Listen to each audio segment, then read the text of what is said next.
So, we thought someone was going to get replaced this season, and it wasn't who we thought it was going to be. No, It's Logan Sargeant, brother. he's gone. He's gone. How's it happened? Straight after Zandvoort as well, which is quite funny, seeing as like it didn't seem likely. Like we've just had the break, Yep. and we've had one race at Zandvoort, and now he's gone. Yeah, I mean, maybe they were just like, okay, maybe we can hold out for Carlos Sainz. Maybe, and then he got to Zandvoort, and then James was just like, nope, I can't do this. I don't think it was. I think it was down to more with the crash that happened in FP3. I mean, wasn't it? It cost them $1.7 million to repair, something like that. Yeah. The whole chassis got completely torn to bits. I think that probably pissed James off a lot. Yeah. I can imagine the crash being the reason. Because if that kept happening, it's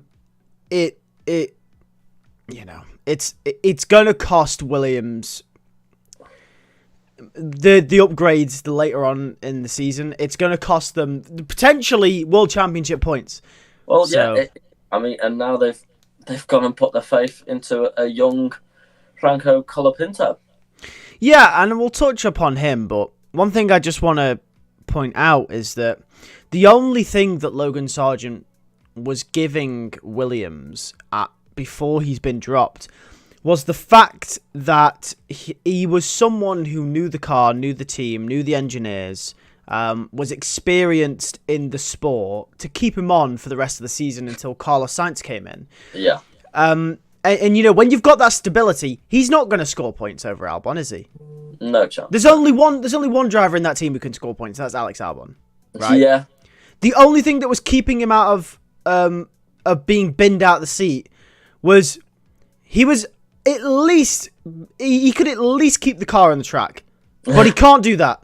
So we every purpose that Logan Sargeant had is after that Zandvoort crash is out the window. So yeah, well, yeah, he's ruined it. I think the crash was the nail in the coffin. It was definitely the 100%. nail in the coffin. He's gone. Sad to see, but not a surprise. No. Well. But it is exciting though because we'll get to see a rookie this season. Yes, a fast rookie at that in Colapinto. I was surprised with it being Colapinto. I was surprised. Personally, I thought if he was... Because there was rumours, wasn't there? There was rumours he was going to be replaced before Monza. We kind of saw this coming. And Liam Lawson wasn't there at one point? Well, there was three. So at first it was Mick Schumacher. Toto Wolff wanted Mick Schumacher in there. Next it was Antonelli. He wanted Antonelli in there for a bit of experience before, obviously, he'll join Mercedes. And then the last one was... Helmut Marko was in direct talks with James Vowles to put Liam Lawson in there for half a season. Yeah. So, and out of all of them, it's now Colapinto. So, I mean, fair enough, Williams. I mean, yeah, it's a surprise. Obviously, Antonelli, we know, like 99% there is going to be in that Mercedes seat. Yep. That would have been a no-brainer. Mick Schumacher, probably one of the leaders for that Audi seat, would have been a no-brainer for him if he's getting that Audi seat. And again, Liam Lawson, again, we're 99% there that he's getting a seat in some capacity in the Red Bull family. Yes. So it would have been a no-brainer there. And James Vowles has just gone, fuck you lot, we're going with Colapinto. Yeah, and I mean, you know, Colapinto, he's not... Out of all the drivers they could have picked from, young, in academy, not in academy, whoever it could be, you know, Colapinto's not a bad shout. It gives another rookie an opportunity to see what he can do, I guess.